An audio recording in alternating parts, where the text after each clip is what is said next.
नमस्कार, news for nation देख रहे हैं आप। आपके साथ मैं हूं ऋचा शर्मा। शरद यादव राजनीति में एक ऐसा नाम था जो कहीं ना कहीं लोग बहुत जानते थे और पहचानते भी थे, लेकिन इन दिनों ये नाम कहीं गुमसा हो गया है।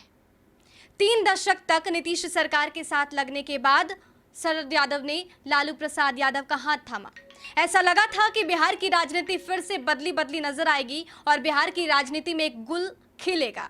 लेकिन बीते दिनों जिस तरह से तेजस्वी यादव के तेवर दिख रहे हैं, तेजस्वी यादव के सियासी बोल दिख रहे हैं, ऐसे में शरद यादव दूर दूर तक दिखाई नहीं दे रहे। शरद यादव कहाँ हैं? आखिर क्या वो कमबैक करेंगे? इन सब मुद्दों पर बात करेंगे। इस वक्त हमारे साथ लोकतांत्रिक जनता दल के प्रदेश महासचिव और इसके साथ शरद यादव के बेहद ही खास राजेंद्र यादव जी हैं। सर, सबसे पहले तो बहुत बहुत स्वागत है आपका। आपको भी बहुत बहुत धन्यवाद। शरद यादव काफी दिनों से बीमार चल रहे थे, हालांकि उनका इलाज भी हुआ, लेकिन अब वो स्वस्थ होकर वापस आ गए। राजनीति कब तक स्वस्थ होगी उनकी? नहीं, राजनीति हमेशा उनका स्वस्थ रहा है और शरद जी को गुल होने का सवाल कहाँ बनता है।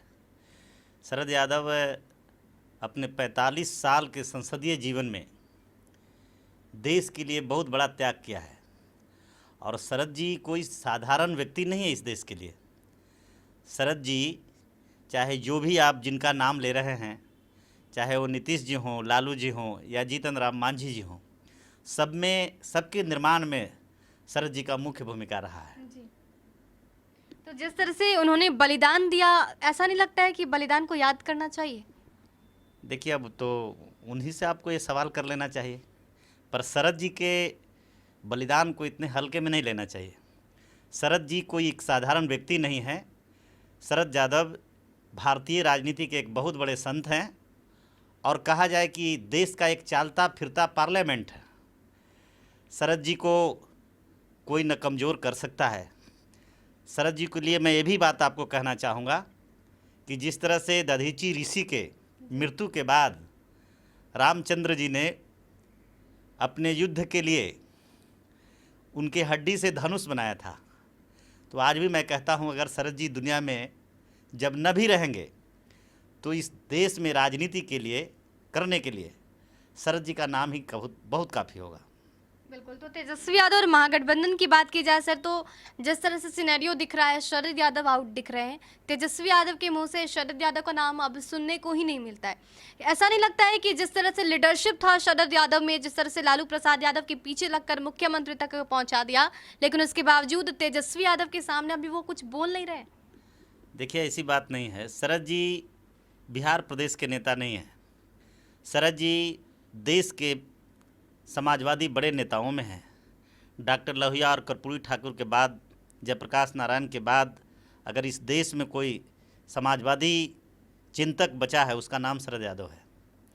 शरद जी केंद्र की राजनीति, देश की राजनीति करते हैं और आपको मालूम होगा पिछले बार जब दौरा में आए थे तो स्पष्ट रूप से उन्होंने बिहार पर अपना ओपिनियन दिया था। शरद जी कोई गुम नहीं हो गए हैं और शरद जी को पीछे भी नहीं किया जा सकता है।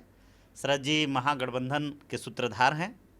2015 में भी बनाए थे, अभी भी उनका प्रयास चालू है। अभी उनका स्वास्थ्य खराब चल रहा था। आज ही शरद जी मेदांता अस्पताल से घर पर आए हैं और बहुत जल्द ही देश और बिहार की राजनीति में एक नई पारी की शुरुआत करेंगे, जिसका परिणाम बहुत चंद दिनों में ही आपको देखने सुनने को मिलेगा। बिल्कुल, उम्र का अंतिम पड़ाव है ये। ऐसे में कमबैक करना, और सब लोग देखना भी चाहते हैं कि आखिर वो कमबैक किस तरह से करते हैं। क्या लगता है, क्या कुछ प्लानिंग है शरद यादव जी की और आगे क्या कुछ देखने को मिलेगा? देखिए, प्लानिंग की अगर बात करते हैं तो प्लानिंग हम लोग का एक ही प्लानिंग है। बिहार के जब बिहार संकट में पड़ा, 2017 में महागठबंधन टूटा, तो उस समय भी आपने देखा बिहार के 11 करोड़ लोगों के साथ खड़े रहे और आज भी बिहार में जो मिशन है, शरद जी लगातार बोलते रहे हैं 11 करोड़ लोगों के लिए जो भी अच्छा होगा उस दिशा में कदम बढ़ाएंगे शरद जी। तो आगे क्या लगता है कि राजनीति में जो पहले दिखता था शरद यादव में, वो फिर से दिखेगा? फिर से राजनीति में एक पहचान बनेगी, कमबैक होगा? देखिए, शरद जी को सच बोलने की आदत है। आपको याद होगा शरद जी निजी लाभ के लिए, आपको मालूम है कि अभी भी राज्यसभा की कुर्सी चली गई पर उसका भी परवाह नहीं किया। कभी निजी लाभ के लिए राजनीति नहीं की है, देश और समाज के लिए राजनीति किया। 30 साल तक शरद यादव का देन है कि मंडल और कमंडल की लड़ाई में, गरीबों की लड़ाई को 30 साल देश की राजनीति धरातल पर टिकाए रखा, जिसका नाम शरद यादव है। तो आपको मैं स्पष्ट कह दूं कि 2020 का जो चुनाव है, जिसमें शरद यादव एक मजबूत बिहार को दिशा देंगे और हम लोग बिल्कुल उनके अनुयायी हैं। जो शरद जी का आदेश होगा, हम बिल्कुल उनके साथ मजबूती से खड़ा रहेंगे। तो काफ़ी समय से शरद यादव हॉस्पिटल में थे, बीमार थे। हालांकि उनके जो प्रशंसक हैं वो उनके लिए चिंतित भी थे और कहीं ना कहीं राजनीति में भी वो कमी दिख रही थी और ऐसा लग रहा था कि कोई ना कोई जो समाजवादी लीडर है, एक राजनेता है, वो अब नहीं दिख रहा है। वो कमबैक और किस रणनीति के साथ आ रहे हैं इस बार शरद यादव? नहीं, शरद जी जहाँ थे वहीं रहेंगे और महागठबंधन को मजबूत करेंगे। और आपको मैं बता दूं कि शरद यादव का नाम कोई देश परिचय का मोहताज नहीं है। आपको जानकारी होगी, लोग आज बिहार की राजनीति में या देश की राजनीति में उंगली नाखून कटा करके गर्दन कटाने की बात कर रहे हैं। लेकिन याद करें लोग, 1970 के दशक में यानी 1974 में कांग्रेस के सत्ता के खिलाफ जंग की शुरुआत करने वाले पहले व्यक्ति हैं, जिसका नाम शरद यादव है। बिहार की राजनीति में सच का जहां भी जिक्र आता है वहां शरद यादव जरूर रहते हैं, क्योंकि याद है एक घटना ऐसी भी थी, हवाला कांड में भी ये सामने आया था कि जहां सभी नेता छिपते नजर आए, शरद यादव जी सामने आकर ये बता दिया कि मुझे कितने पैसे मिले। वो घटना क्या थी सर? देखिए, पूरा देश इस बात को जानता है और आज भी आपने प्रश्न कर दिया तो मैं आपको जानकारी दे दूं कि पीवी नरसिम्हा जी के राव जी के सरकार में हवाला एक घटना देश की बहुत बड़ी स्कैंडल और बहुत बड़ी घटना थी और बहुत सारे राजनीतिक दल के नेता मंत्री, बहुत सारे लोगों ने हवाला से पैसा लिया था। पर देश का अकेला एक तन्हा नेता श्री शरद यादव जी थे, जिन्होंने कोर्ट के सामने स्वीकार कर लिया कि मैंने पार्टी चलाने के लिए पार्टी फंड में 3 लाख रुपया मैंने लिया था और इसको कोर्ट को बताने का काम किया और कोर्ट ने न्याय दिया। जब तक शरद जी हवाला में नाम आया, जब तक शरद जी कोर्ट से बरी नहीं हुए, तब तक पद से इस्तीफा दे करके कुर्सी से बाहर रहे। ये बहुत बड़ी बात है, कोई साधारण बात नहीं है। आज तो इस इस्तीफा का कोई सवाल ही नहीं बनता है, आज तो कोई त्याग का सवाल ही नहीं बनता है। इसलिए आपको बताऊं कि शरद यादव एक त्याग के बहुत बड़े प्रतिमूर्ति हैं और शरद जी का त्याग को कोई साधारण रूप में नहीं लेना चाहिए। आपको जानकारी देना चाहूँगा कि आज इस उम्र के पड़ाव पर भी 2017 में नीतीश कुमार जी ने महागठबंधन को तोड़ दिया। महागठबंधन टूटने के बाद शरद यादव जी के पास कोई मजबूरी नहीं थी। अगर कोई मजबूरी था तो वसूल का मजबूरी था। कोई मजबूरी अगर था उनके सामने तो उनके सिद्धांत का था।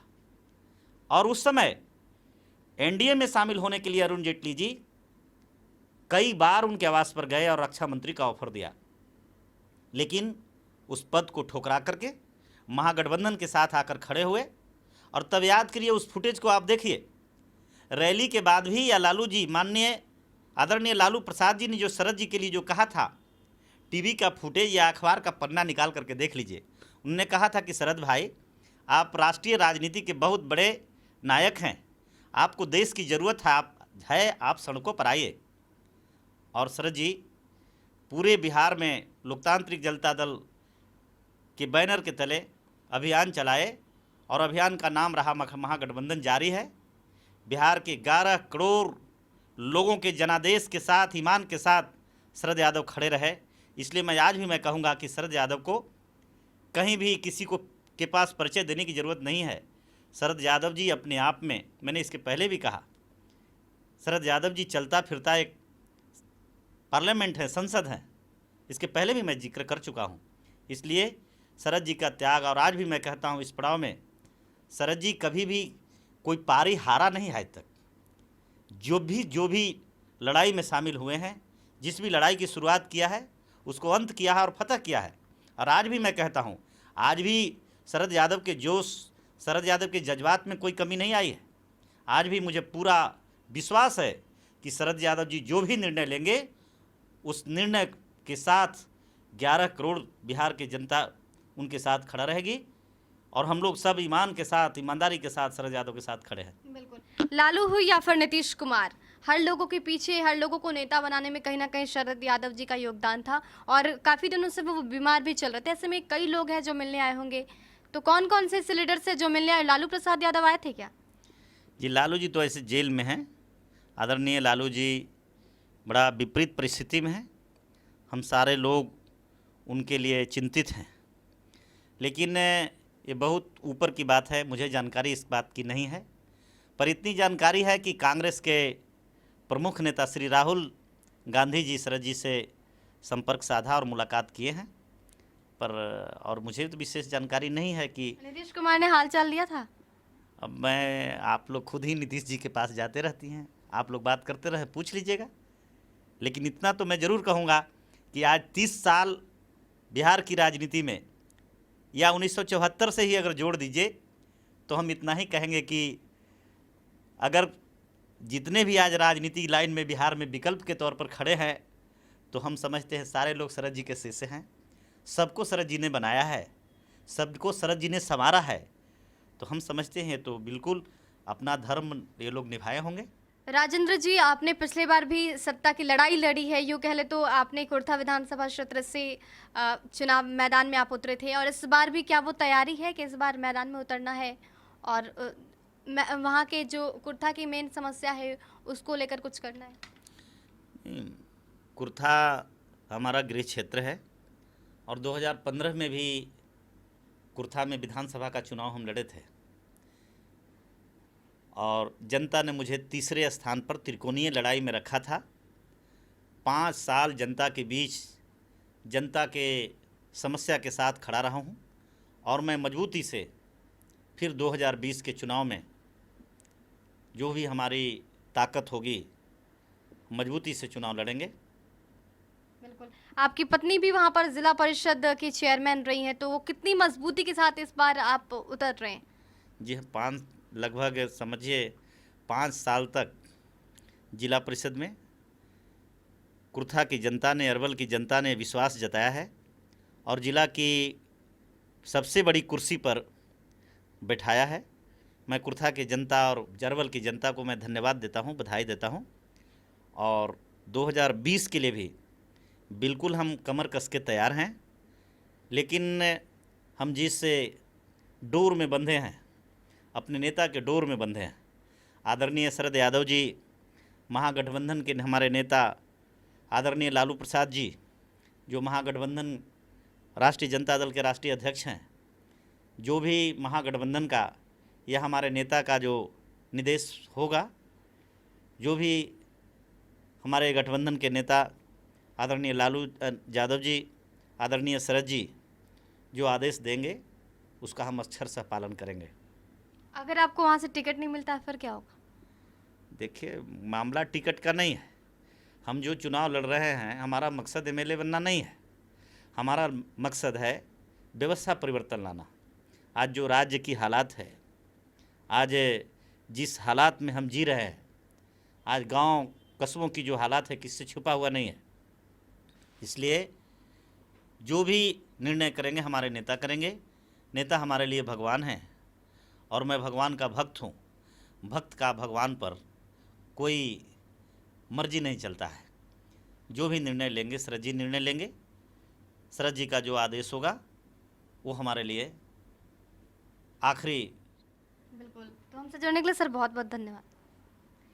समाजवादी राजनीति के धुरंधर राजनेता कहे जाते हैं शरद यादव, और एक बार फिर से क्योंकि बिहार में विधानसभा चुनाव है, ऐसे में कई ऐसे उम्मीदवार हैं जो अपना दम दिखा रहे हैं, लेकिन ऐसे राजनेता जिन्होंने अपना आधा से ज़्यादा अपनी ज़िंदगी जो है वो राजनीति में गुजारी है, वो फिर से एक धमाकेदार कमबैक कर रहे हैं। देखना भी दिलचस्प होगा कि उनके आगे की रणनीति क्या हो रही है, क्या कुछ प्लानिंग करते हैं और कैसे पूरे दमखम के साथ चुनावी मैदान में उतरते हैं। फिलहाल के लिए इतना ही।